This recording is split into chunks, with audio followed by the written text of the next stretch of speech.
சென்னை நுங்கம்பாக்கத்தில் உள்ள பள்ளி கல்வித்துறை அலுவலகம் முன்பு 8வது நாளாக பகுதி நேர ஆசிரியர்கள் பணி நிரந்தர கோரிக்கையை முன்வைத்து தொடர்ந்து போராட்டத்தில் ஈடுபட்டு வருகின்றனர்.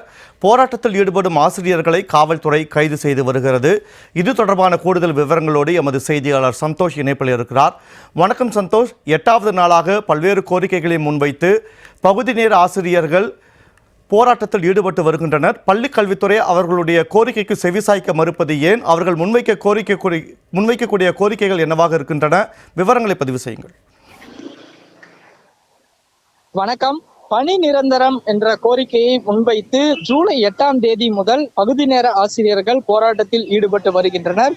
குறிப்பாக பள்ளி கல்வித்துறை இயக்குனர் அலுவலகத்தின் முன்பாக தான் இந்த போராட்டம் என்பது முன்னெடுக்கப்பட்டிருக்கிறது.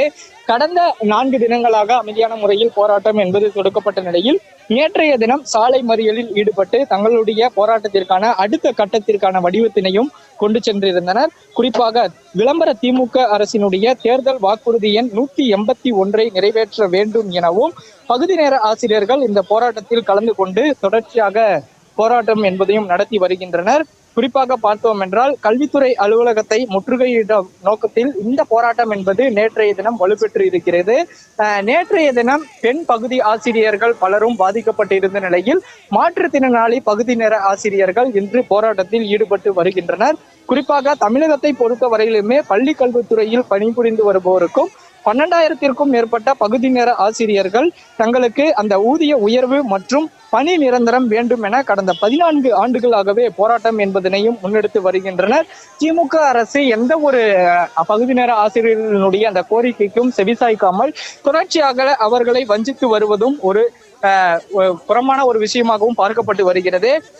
2021ஆம் ஆண்டு தேர்தல் வாக்குறுதியிலும் 181 இந்த பகுதி நேர ஆசிரியர்களுக்கான பணி நிரந்தரம் செய்யப்படும் என்றும் தற்போதைய முதலமைச்சர் மு.க. ஸ்டாலின் தெரிவித்திருந்த நிலையில் இதற்கான அந்த தேர்தல் வாக்குறுதியை கொஞ்சம் கூட நிறைவேற்றாமல் எங்களை வஞ்சிப்பதாக தொடர்ச்சியாக குற்றம் என்பதையும் சாட்டி வருகின்றனர். குறிப்பாக அவர்களுக்கு ஆதரவு தெரிவிக்க யாரும் இல்லை என்ற ஒரு கோஷங்கள் எழுப்பியும் அதே போல தங்களுக்கான அந்த ஊதிய உயர்வு அதே போல பணி நிரந்தரம் வேண்டும் என்றும் தெரிவித்து இருக்கின்றனர்.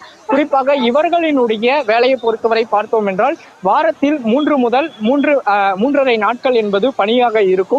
குறிப்பாக அரை நாள் வேலையாக பார்க்கக்கூடிய இவர்களுக்கு மாத சம்பளமாக 12,500 ரூபாய் மட்டுமே வழங்கப்பட்டு வருகிறது.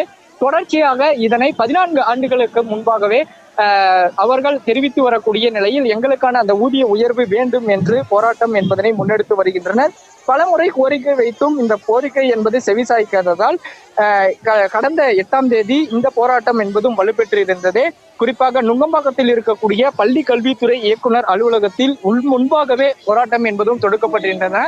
முதல் கட்டமாக உள்ளே போராட்டம் நடத்தப்பட்ட நிலையில் அதிகாரிகள் எந்த ஒரு ஆதரவும் அளிக்காததாலும் அதே போல தங்களுடைய கோரிக்கைக்கு பரிசீலனை செய்யக்கூடிய வகையில் அரசு எந்த ஒரு வகையிலும் முன்னெடுக்கவில்லை என்றும் தொடர்ச்சியாக குற்றம் தெரிவித்திருந்த அவர்கள் நேற்றைய தினம் ஆசிரியர்கள் 200க்கும் மேற்பட்டோர் சாலை மறியலில் ஈடுபட்ட முற்பட்டனர். அப்போது காவல்துறையினரால் அந்த பகுதி நேர ஆசிரியர்கள் ஆண்கள் பெண்கள் என பாரபட்சம் பார்க்காமல் தகாத முறையில் திட்டியும் அதே போல அவர்களுக்கான அந்த கைது நடவடிக்கை என்பதும் தொடர்ச்சியாக நடத்தப்பட்டிருந்தது. இதனை கண்டித்தும் அதே போல தங்களுடைய கோரிக்கை அதாவது போராட்டத்திற்கான அந்த கோரிக்கையை முன்வைத்தும் இன்று 8வது நாளாக தொடங்கப்பட்ட இந்த போராட்டத்திற்கு முற்பட்ட அதாவது போராட்டம் நடத்துவதற்கு முன்பாகவே இந்த சாலை முழுவதும் பலத்த போலீஸ் பாதுகாப்பு என்பதும் போடப்பட்டிருந்தது. குறிப்பாக பார்த்தோம் என்றால் அவர்களை போராட்டத்தில் ஈடுபடுபவர்களை கைது செய்வதற்காக வாகனங்களும் தயார் நிலையில் வைக்கப்பட்டிருந்தன. அந்த வகையில்தான் தற்போது இந்த சாலையில் போராட்டத்திற்கு முற்பட முயன்ற பகுதி நேர ஆசிரியர்கள் அனைவரும் கைது செய்யப்பட்டிருக்கின்றனர். இன்று காலை நாம் பார்த்து வரக்கூடிய காட்சி என்பது காலை முதலில் இருந்தே ஆசிரியர்கள் ஒவ்வொருவராக போராட்ட களத்திற்கு வர தொடங்கி இருந்தனர். அவர்களை போராட்டத்திற்கு முற்படாமலே காவல்துறையினர் தொடர்ச்சியாக கைது செய்யப்பட்டு வாகனங்களில் அழைத்து சென்றிருந்தனர். நேற்றைய போராட்டத்தில் ஈடுபட்ட பகுதி நேர ஆசிரியர்கள் மீதுமே காவல்துறையினர் வழக்கு செய்யப்பட்டுள்ளது ஒரு பெரும் அதிர்ச்சியை ஏற்படுத்தி இருந்தது. குறிப்பாக நேற்றைய போராட்டத்தில் ஈடுபட்டிருந்த 223 பகுதி நேர ஆசிரியர்கள் மீதும் காவல்துறையினர் வழக்கு பதிவு செய்திருப்பதாக தகவல்கள் கிடைத்திருக்கின்றனர்.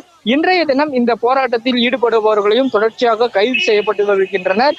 தமிழக அரசு முற்படுத்தப்பட்ட அனைத்து வகையான ஒரு தேர்தல் வாக்குறுதி என்பது நிறைவேற்றப்படாவிட்டாலும் இவர்களுக்கான அந்த தேர்தல் வாக்குறுதி என்பதை தொடர்ச்சியாக ஆட்சிக்கு வரக்கூடிய நிலையில் கொடுக்கப்பட்டிருந்தாலும் ஆட்சிக்கு வந்த பிறகு எந்த ஒரு பயனும் இல்லை என்பதே இவர்கள் பெரும் குற்றமாகவும் தெரிவித்து வருகின்றனர். அந்த வகையில் தற்போது 8வது நாளாக போராட்டத்தில் ஈடுபட்டு வரக்கூடிய இந்த பகுதி நேர ஆசிரியர்களை தற்போது காவல்துறையினர் குண்டுக்கட்டாக கைது செய்து அழைத்துச் செல்லப்பட்டு வருவதும் குறிப்பிடத்தக்கது. 8வது நாளாக பகுதி நேர ஆசிரியர்கள் பணி நிரந்தர கோரிக்கையை முன்வைத்து போராட்டத்தில் ஈடுபட்டு வரக்கூடிய நிலையில் போராட்டத்தில் ஈடுபட்டு இருக்கக்கூடிய அந்த ஆசிரியர்கள் கைது செய்யப்பட்டு வருகின்றனர். கள நிலவரங்களை தற்போது வழங்கியமைக்கு நன்றி சந்தோஷ்.